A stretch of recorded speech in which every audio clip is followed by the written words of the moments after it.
Friend question number 7 है cot theta equal to 7/8 evaluate one है one question 1 plus sine theta into 1 minus sine theta by 1 plus cos theta 1 minus cos theta.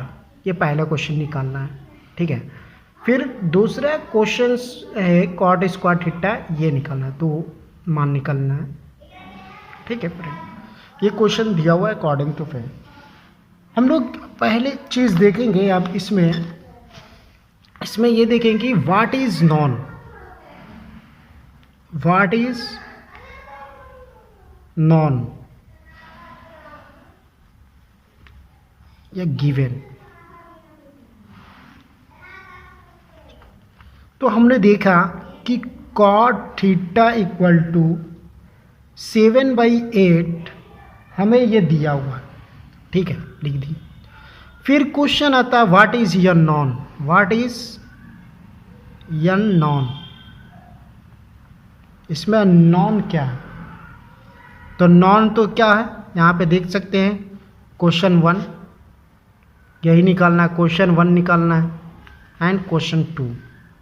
हम यहाँ पे short में लिख दिया question 1 and question 2 ही निकालना है, फिर से इतना नहीं लिखना पड़ेगा, यहाँ पे लिखा हुआ है according to question 1 and question, ये अननोन है, ठीक है। अब हम लोग यहाँ पे क्या कहते हैं, रीजनिंग करते हैं, रीजनिंग कर रहे हैं, ठीक है। कहते हैं यूजिंग कॉट थीटा बराबर 7/8 we can find the ratio of the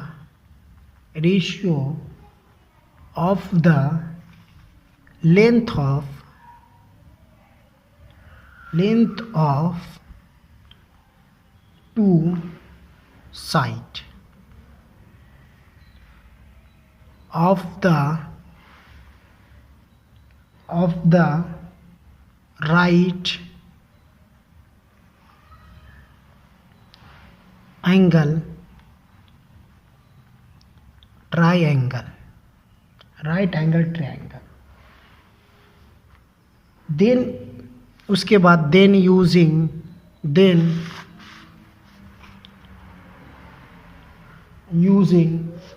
Pythagoras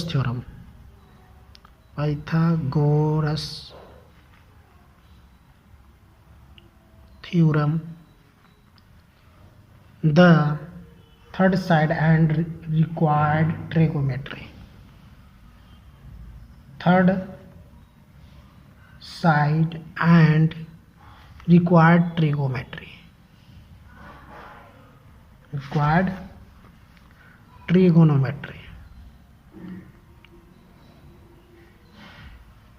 trigonometry ratio।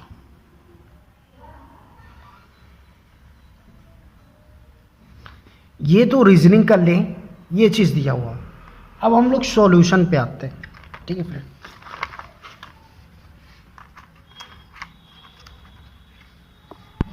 Solution पे आते हैं,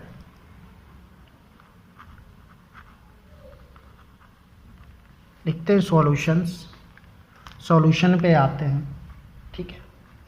माना कि let triangle ABC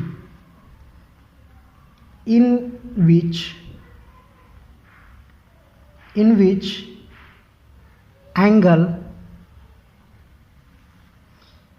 B is right angle,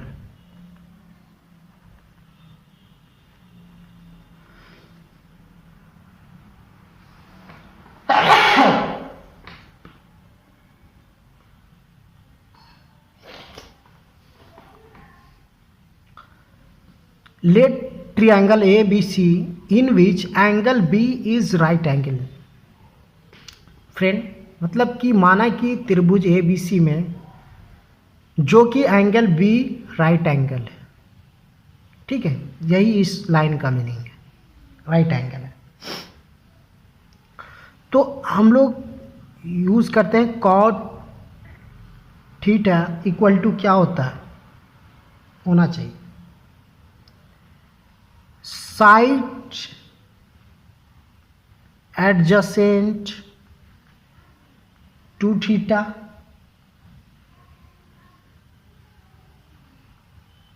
side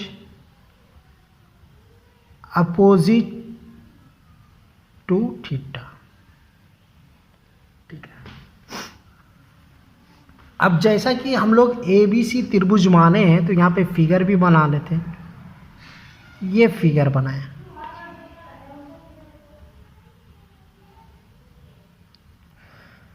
B right angle तो बी राइट एंगल दे देंगे। ठीक है, इसको ABC। ठीक है, ये क्या है फ्रेंड, ये थीटा है। ठीक है, थीटा है। ठीक है, तो side adjacent to theta, theta के साइड एडजेसेंट क्या है, ये AB है। अपोजिट टू थीटा क्या है, BC है।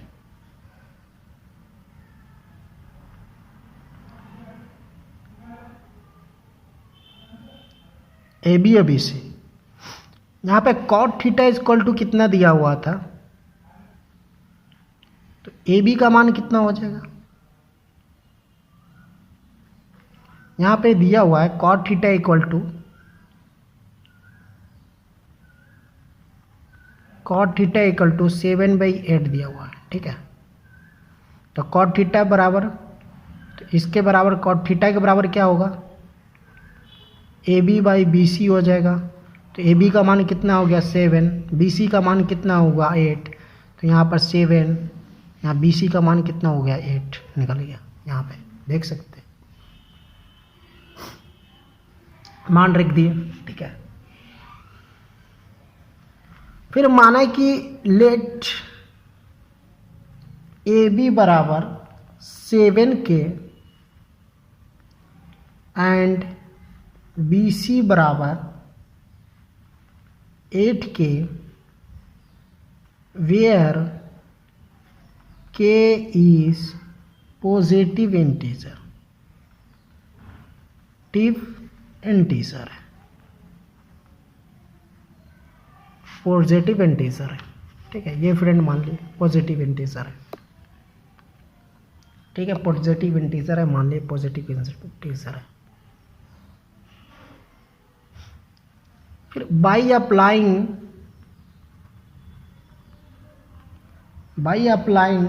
पाइथागोरस थ्योरम,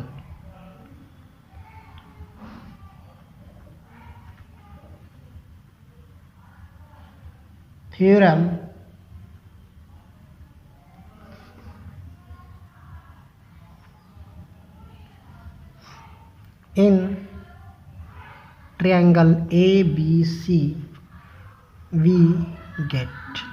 जब हम लोग पाइथागोरस थ्योरम अप्लाई इसमें करेंगे, इस एंगल में ABC, क्या मिलेगा, पाइथागोरस थ्योरम का रूल यही है कि AC का स्क्वायर इक्वल टू AB का स्क्वायर प्लस BC का स्क्वायर, यही है। तो हम लोग लिख दिए AC का स्क्वायर इक्वल टू AB का स्क्वायर प्लस BC का स्क्वायर। पाइथागोरस थ्योरम यही तो कहता है कि वन साइड का स्क्वायर, जो कर्ण का वन साइड का स्क्वायर होगा, कर्ण का स्क्वायर बराबर इक्वल टू परपेंडिकुलर का स्क्वायर प्लस बेस का स्क्वायर, यही बोलता है पाइथागोरस थ्योरम। तो हमें तो AC तो नहीं दिया हुआ, इसमें AC तो यहाँ पे है नहीं, AC तो कुछ नहीं है, लेकिन AB 7 है, BC 8 है। तो AB बराबर हम लोग माने थे 7K, तो 7K का स्क्वायर यहाँ पे लिख देंगे। BC बराबर कितना माने थे 8K, तो 8K का स्क्वायर लिख देंगे। यहाँ पे AC का स्क्वायर दिया हुआ है, तो AC का स्क्वायर मतलब 7×7 = 49K का स्क्वायर प्लस 64 64K का स्क्वायर होगा। तो AC का स्क्वायर बराबर क्या होगा, 113 के स्क्वायर हो जाएगा। ठीक है, ये जोड़ करने पे 64, 9 4 13, 3 हाथ मेरा 6 4 10 11, 113 के स्क्वायर। जब AC बराबर लिखेंगे तो रूट अंदर 113 के यहाँ पे मिलने गया, पाइथागोरस थ्योरम से यहाँ पे ये मिल गया।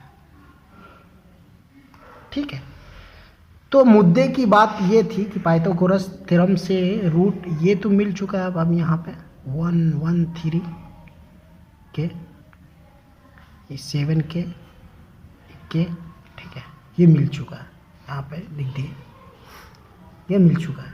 ठीक है, तो अब हम लोग क्या करें, क्या सोचें, कुछ नहीं, सीधा फॉर्मूला पे अब रख देना जो हमें दिया हुआ था। पहला क्वेश्चन क्या दिया हुआ था, यहाँ पे लिखते हैं 1 plus sine theta 1 minus sine theta 1 plus cos theta 1 minus cos theta. इसको लिख सकते हैं 1 minus sine square theta 1 minus cos square theta. क्यों हुआ, यहाँ पे a plus b equal to a minus b बराबर a square minus b square होता है। वही फार्मूला लगा दिया, यहाँ लिख दिया। ठीक है, और कोई बड़ी बात नहीं की।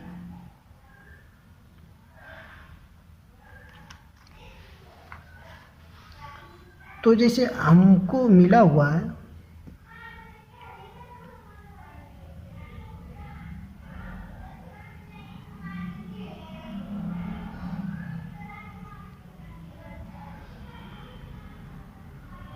तो साइन थीटा लेंगे तो क्या होगा 8/√3 के, ये थीटा से लेंगे तो 8/√3।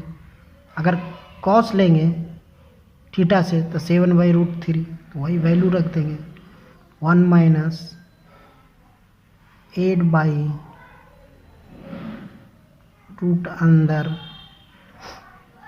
13 का स्क्वायर 1 माइनस 7/रूट अंडर 130 का स्क्वायर 1 माइनस 64/133 1 माइनस 49/133।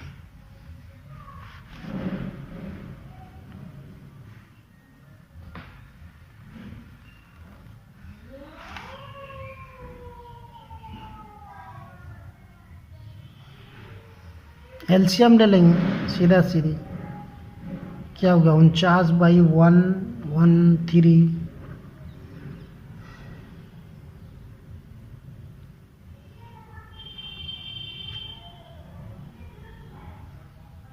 64/113, नीचे से नीचे कट गया तो यहाँ 49/64 आ गया। ठीक है, 49/164 आ गया। ये तो साइन का निकल गया। यहाँ पे अब कॉट स्क्वायर, कॉट थीटा बराबर क्या दिया हुआ था 7/8 दिया हुआ। कॉट थीटा का स्क्वायर करेंगे तो इसका भी तो स्क्वायर करना पड़ेगा 49/64, मतलब इसका भी वैल्यू सेम, उसका भी वैल्यू सेम हो गया। ठीक है, तो ये आपके सामने था, ये क्वेश्चन नंबर 7 मैंने पूरी सॉल्यूशन की है एनसीईआरटी से। आप इसी मेथड से लिखेंगे तब आपको अच्छे मार्क्स मिलेंगे और उनको लगेगा कि नहीं बच्चे ने अच्छे से एनालाइज किया, लिखा, किसी से देख के नहीं लिखा और नहीं कुछ किया। ठीक है, और इस तरह से सॉल्व करने से अंडरस्टैंडिंग कंसेप्चुअल लर्निंग आता है। धीरे धीरे 4 5 6 8 10 क्वेश्चन ऐसे सेव करें, फिर ऐसे थोड़ी एग्जाम में हम लोग करते हैं, सीधा डायरेक्ट ये इतना दिया तो डायरेक्टली एक त्रिभुज ट्रायंगल बनाएंगे और डायरेक्ट साइड निकाल के और तुरंत कर देंगे। इतना थोड़ी लिखना है तामझाम, बोर्ड में लिखना है, एग्ज़ाम के लिए सीखने के लिए लिखना है, ये करना है। तो जय हिंद, जय भारत।